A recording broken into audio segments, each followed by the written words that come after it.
ፊልሙም የሚጀምረው የዚህ ግዙፍ የገበያ ማዕከል ባለቤት የሆነችውን ዊን እያስመለከተን ሲሆን ዊ ማንኛውም ነገር በስርዓት የተደራጀና እጅግ በጣም ንጹህ እንዲሆን የምትፈልግ ለስራዋ ጥንቁቅ የሆነች ሴት ናት። ወደ አንዱ ሱቅ ጎራ ስትልም በመደርደሪያው ላይ አዋራ በመመልከቷና ቦርሳዎቹም ተዝረክርከው በማግኘቷ በዚህ ስንፍና ክፉኛ የተበሳጨችው ዊ የሱቁን ሰራተኛ ወዲያውኑ ከስራ ታባረራለች። በመቀጠልም ወደ ሌላኛው ሱቅ ስትሄድ አንድን ወጣት አይታ በአግራሞት ትኩር ብላ ትመለከተዋለች። የዚህ ወጣትም ስም ጓን ይባላል። በዚያው ቅጽበት አንዲት እንስት ደንበኛ የገዛው ዕቃ ጥራት የለውም በማለት በከፍተኛ ድምጽ ስትጮህና የሱቁን ባለቤት በክፉ ቃላት ስትሳደብ ትሰማለች። የዊ ስራ አስኪያጅም ይህ ሁኔታ ለዊ እንዳይታያትና እንዳትበሳጭ በተለያየ መንገድ ሊጋርዳትና ሊከለክላት ቢሞክርም ዊ ግን ሁሉንም ነገር በአይኖቿ ትመለከታለች። ወዲያውኑም ወደ ደንበኛዋ ጠጋ ብላ ወደ ኃይለኛ ንትርክና ጭቅጭቅ ይገባሉ። ሁኔታውም እየከረረ ሲመጣ ጓን በድንገት በመካከላቸው ጣልቃ በመግባት ለሴትየው አንድ ልዩ አማራጭ ያቀርብላታል። እሱም እመቤቴ ሆይ በእኛ የገበያ ማዕከል ውስጥ ሸምተው ሜካፕ ቢሰሩ ልዩ ቅናሽ ይደረግሎታል በማለት በለሰለሰና ማራኪ ድምጽ ያባብላታል። ሴትየዋን በሰማችው ነገር በመገረም ወዲያውኑ ጭቅጭቋን አቁማ ይህ የሽያጭ ሰራተኛ በጣም ብልህ ነው፣ ሁኔታውን በድንቅ ብላት ተቆጣጠረው ስትል አድናቆቷን ትገልጻለች። የዊ ስራ አስኪያጅም ወደ እርሷ ጠጋ በማለት የዚህ ወጣት ስም ጓን እንደሆነና ዛሬ ገና ስራ መጀመሩ እንደሆነ ይገልጽላታል።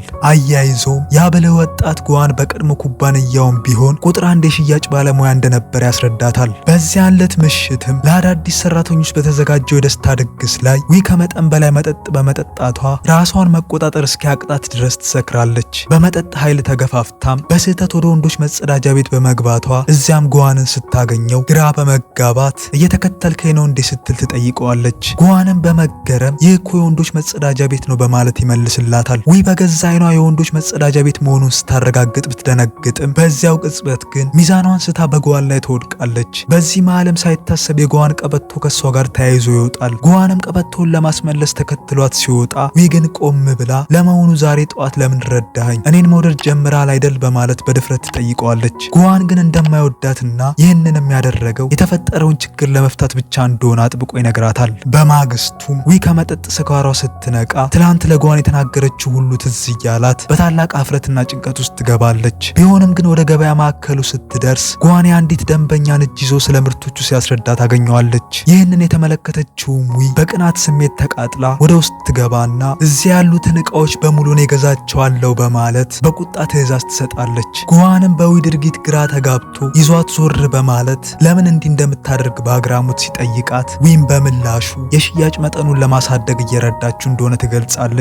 ይህንንም ተከትሎ ጓንን ወደ ማርኬቲንግ ማናጀርነት በማሳደግ ከሽያጭ ቦታው ለማራቅ ትሞክራለች። ጓን ግን የቀረበለትን እድል ባለመቀበል እንደ እውነቱ ከሆነ አንቺ ነሽ የምትወጂኝ፣ ለዛም ነው ከሌሎች ሴቶች ጋር ስታኝ በቅናት የምትቃጠዩ በማለት እውነቱን ፊት ለፊቷ ይነግራታል። በሰዓቱ ሚጂ ከተባለች ሰራተኛ ጋር ደንበኛ ሲጣላ በመስማቱ ጓን ሁኔታውን ለማረጋጋት ወደ ውስጥ ይገባል። ዊ ግን በሀሳብ ተውጣ በዚህ ምድር ላይ ለመጀመሪያ ጊዜ እምቢ በማለት የናቃት ብቸኛ ሰው በመሆኑ መገረም ትጀምራለች። በቀጣይም ትዕይንት ዊን ጂም ውስጥ ሆና እንመለከታለን። የጂም አሰልጣኛውና ጓደኛው የሆነው ያንግም እንደሚወዳትና ሁልጊዜም እሷን ለማማለልና ትኩረቷን ለመሳብ አዳዲስ ዘዴዎቹ እንደሚፈጥር እንረዳለን። እንደ ወትሮ ዛሬም ሊያማልላትና ሊያስደምማት ሲሞክር ዊ በንዴት ትገፋዋለች።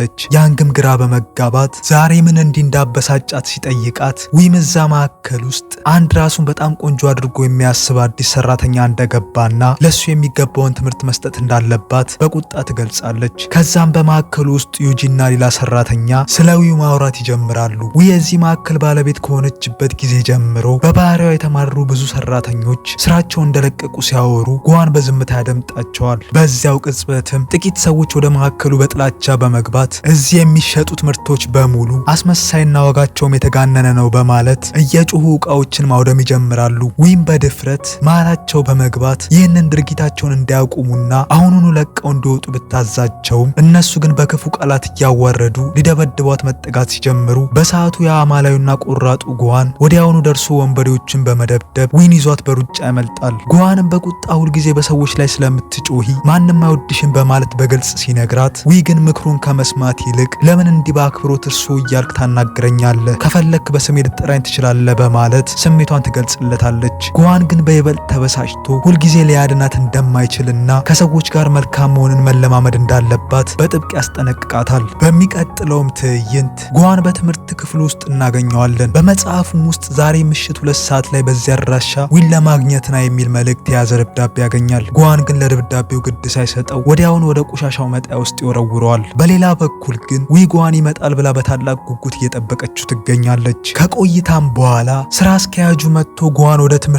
ክፍሉ ስለሄደ ሊመጣ እንደማይችል ለዊ ሲነግራት ቀጠሮን ማክበር ያልቻለበትን ምክንያት ይሄ እንደሆነ ትረዳለች። በመቀጠልም ዊ ሁለቴ እንኳን ሳታስብ ጓን ወዳለበት የትምህርት ክፍል በማምራት አይኗን ጓን ላይ ተክላ ለምን ችላ እንደሚላትና ለምንስ እሷን ለማግኘት እንዳልመጣ በቁጭት ትጠይቀዋለች። ጓን ግን በቀዝቃዛ መንፈስ ስራ ስለበዛብኝና ስለተጠመርኩ ነው በማለት ይመልስላታል። በዚህ ጊዜ ዊ የመኪናውን ቁልፍ አውጥታ ለጓን በመስጠት ከእንግዲህ በኋላ ለሷ እንደሚሰራና ከዚህ ትምህርት ቤት የሚያገኘውን ክፍያ እሷ እጥፍ አድርጋ እንደምትከፍለው በመግለጽ የስራ ጥያቄ ብታቀርብለትም ጓን ግን የመኪናውን ቁልፍ ሳይቀበልና ምንም ቃል ሳይተነፍስ ጥሏት ይሄዳል። በሌላ በኩልም የታሪኩ አዲስ ገጸ ባህሪ የሆነው ጂን ይመጣል። ጂን የአባት የቅርብ ጓደኛ ልጅ ሲሆን የዊ እጮኛም እንዲሆን ቤተሰቦቻቸው ተመካክረዋል። ጂንም ዊን ከልቡ ቢወዳትም ዊ ግን ለሱ ምንም አይነት ስሜት እንደሌላትና ምክንያቷም ደግሞ ጂን ምንም አይነት ስራ የማይሰራና የአባቱን ገንዘብ ብቻ የሚያባክን ሰነፍ በመሆኑ እንደሆነ እንረዳለን። ጂንም በማግስቱ በሚኖረው የቤተሰብ ግብዣ ላይ ዊ እንድትገኝ ይማጸናታል። ዊ ግን ለጥያቄው ፈቃደኛ ሳትሆን ትቀራለች። የእሱ የማይረባ ሁኔታ ስላበሳጫትም ዊ ጥላው ለመሄድ ስትሞክር በዚህ መሃል አንድ ስጦታ ያቀርብላታል። ነገር ግን ስጦታው እንደማትፈልግ እየነገረችው እያለ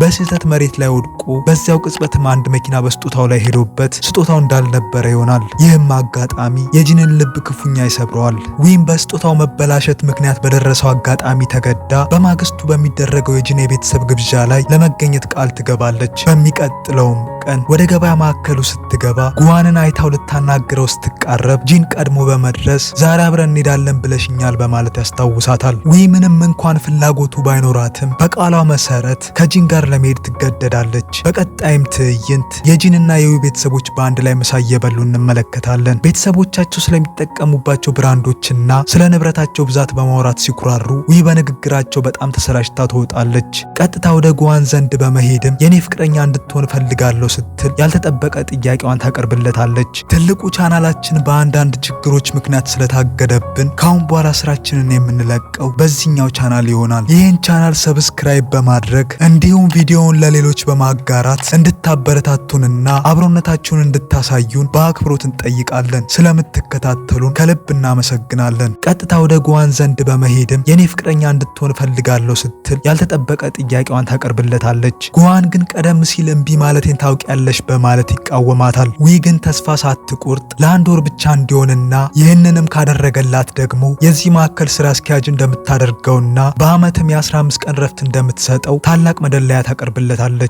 ጓን ግን ይህንን ሁሉ እድል ቢሰማም አሁንም ጥያቄዋን ውድቅ ያደርገዋል። እሷን በመጨረሻ ለ2 ቀናት አስብበትና መልስን ንገረኝ በማለት ጊዜ ትሰጠዋለች። ከዛ በመኪናዋ ወደ ቤቷ ስትመለስ አንዲት ወጣት ሴት ጓንን ስታቅፈው ትመለከታለች። ጓንም ከዚህቹ ሴት ጋር ራት ሲበላ እንመለከታለን። ነገር ግን ጉሂ እንደምትባልና የጓን ታናሽ እህት እንደሆነች እንረዳለን። በንግግራቸው መሃልም አንድ መራር እውነት ይገለጣል። የጓን አባት በከባድ ዕዳ ውስጥ ተዘፍቆ እንደሚገኝና ቤተሰቡ ሙሉ በጭንቅ ላይ መሆኑን እንገነዘባለን። ጓንም የአባቱን ዕዳ ለመክፈል ሲል ቀንና ሌሊት ያለ ረፍት ሲሰራ፣ ታናሽ እህቱ ጉሂ ደግሞ ወደ ውጭ ሀገር ሄዳ የመማር ታላቅ ሕልም አላት። ሆኖም የነጻ ትምህርት እድል ባለማግኘቷ ተስፋ ቆርጣ ስታለቅስ፣ ጓን ግን ምንም አትዘኝ በማለት እኔ እንዴትም ብዬ ወደ ውጭ ልክ ያስተምርሻለሁ በማለት ቃል ይገባላታል። በቀጣይም ዊንና አሰልጣኟ ያንግን በጂም ውስጥ እናገኛቸዋለን። ያንግ እንደ ወትሮ ዊን ለማማለል ሲሞክር ዊ ግን ትዕግስቷ ተሟጦ ጓንን እወደዋለሁ፣ ስለዚህ አንተ ይህንን ድርጊትህን አቁም በማለት በግልጽ ትነግረዋለች።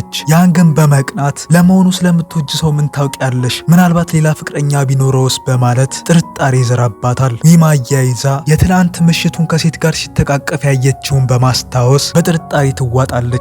ቀጥላም ታዲያ ስለሱ እንዴት ማወቅ እችላለሁ በማለት ያንግን ስትጠይቀው ያንግም የቤተሰብ ሽርሽር አዘጋጂ፣ እዛ ላይ ቤተሰቡን ካስተዋወቀሽ እሱም እንደሚወድሽ ማረጋገጫ ይሆንሻል በማለት ምክር ይሰጣታል። በማግስቱ ዊ ከጓደኞቿ ጋር የቤተሰብ ሽርሽር ታዘጋጃለች። ቢሆንም ግን ጓን ብቻውን መጥቶ ይታያል። ዊም በአግራሞት ለመሆኑ ካንተ ጋር የመጣ ሰው የለም? የምትወደው ሰው የለም? ስትል ትጠይቀዋለች።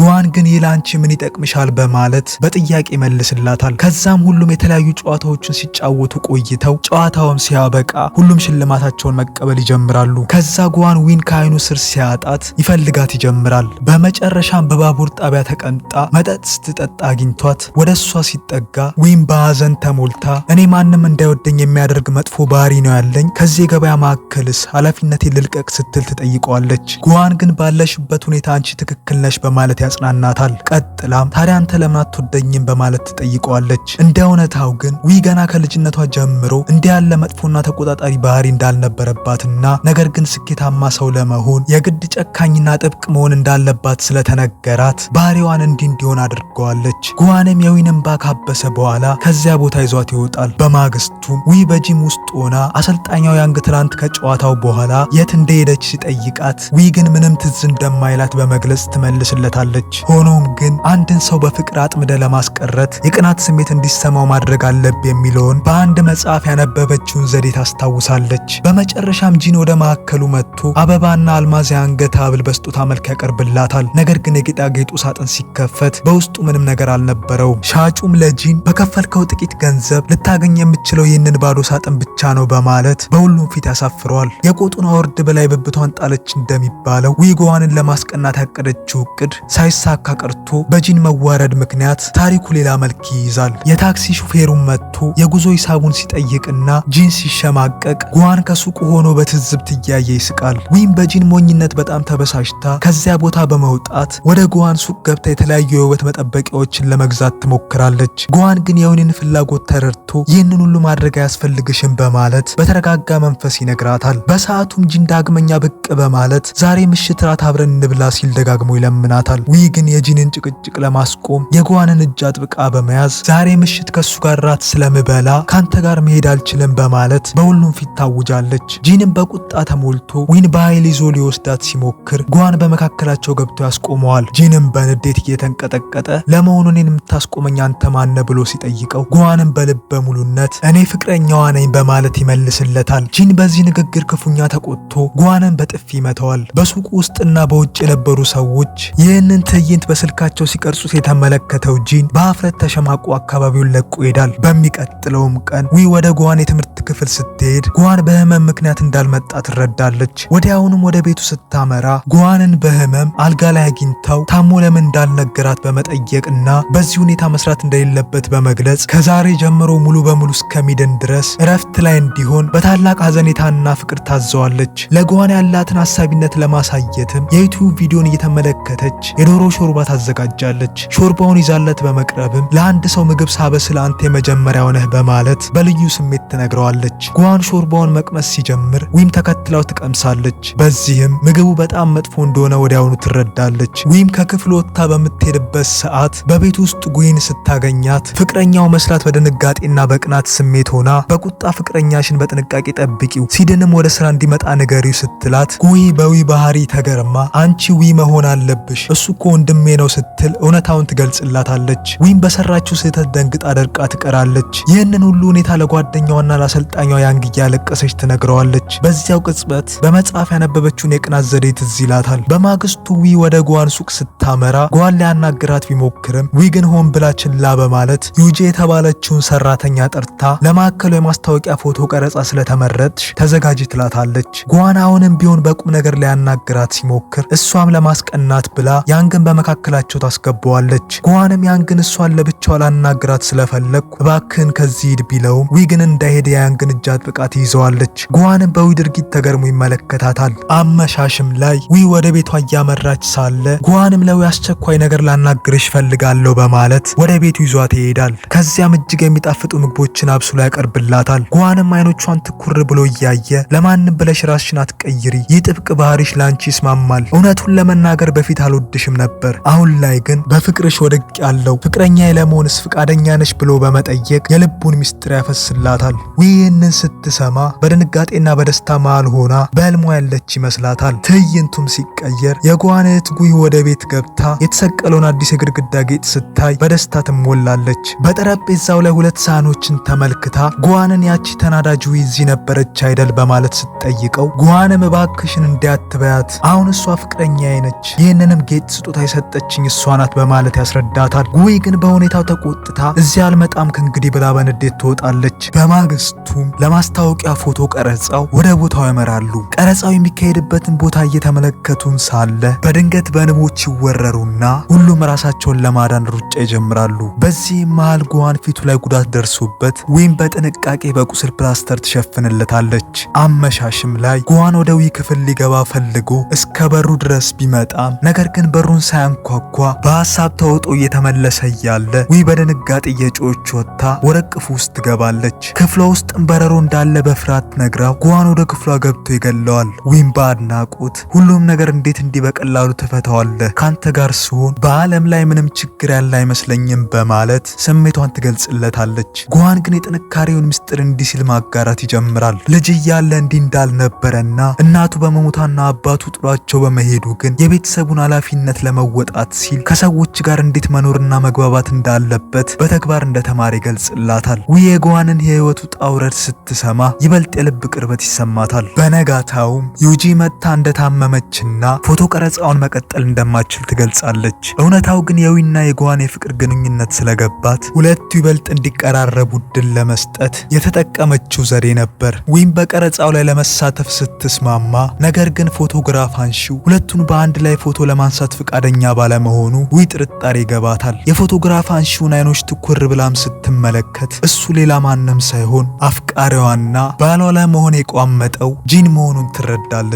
ዊም በንዴት ለምን ትከተለኛለህ በማለት ስትጠይቀው ጂንም እኔ እጮኛሽ ነኝ እንዲህ ልታናግርኝ አይገባም በማለት ይመልስላታል። ዊ ግን እስካሁን የቻልኩና ዝም ያልኩ የቤተሰብ ወዳጅ ስለሆንክ ብቻ ነው በማለት አሁኑኑ ከዚህ እንዲሄድ የመጨረሻውን ማስጠንቀቂያ ትሰጠዋለች። በቀጣይም የዊና የጉዋን የማስታወቂያ ፎቶዎች በከተማው አደባባዮችና ህንፃዎች ላይ ሁሉ ተሰቅለው በመታየቱ መላው ከተማ ስለ እነርሱ ውበትና ስኬት ማውራት ይጀምራል። ያንግም እነዚህን ፎቶዎች ሲመለከት ተስፋ በመቁረጥና በታላቅ ሐዘን ውስጥ ይወድቃል። ከዛ ጉዋን እህቱን ወደ ዊ ሱቅ ይዟት በመሄድ ጉይ ቀደም ሲል ለነበራት መጥፎ ባህሪና ንግግር ዊን በታላቅ ትህትና ይቅርታ ትጠይቃታለች። ዊን በደስታ ተቀብላት በሱቁ ውስጥ የሚገኘውን እጅግ በጣም ውድና ዘመናዊ የሆነ የጥፍር ቀለም በስጦታ መልክ ትሰጣታለች። ከጥቂት ጊዜያት በኋላ ዊና ጉዋን በጉዋን ቤት ሆነው በደስታ ምሳ ሲበሉ እናገኛቸዋለን። በዚህም መሃል ጉይ በደስታ እየፈነጠዘች ትመጣና የነጻ ትምህርት እድል ማግኘቷን ታበስራቸዋለች። ጉይም ዊን ትኩር ብላ እየተመለከተቻት እሷ ወደ ሌላ ሀገር ልትሄድ ስለሆነ ከዛሬ ጀምሮ ግን ወንድሟን የመንከባከብ ኃላፊነት ለእሷ እንደሰጠቻት በመግለጽ የወንድሟን ነገር ለዊ አደራ ትሰጣታለች። በመጨረሻም ዊና ጉዋን ለመጀመሪያ ጊዜ በፓርክ ውስጥ በፍቅር ቀጠሮ ሲገናኙ ጉዋንም ፓርኩን በሚያማምሩ መብራቶች አድምቆና አስውቦ ዊን ያስደንቃታል። ሁለቱ ፍቅረኛሞች በብርሃን በደመቀው ፓርክ ውስጥ በፍቅር ተቃቅፈው እያስመለከተን ፊልሙ ይጠናቀቃል።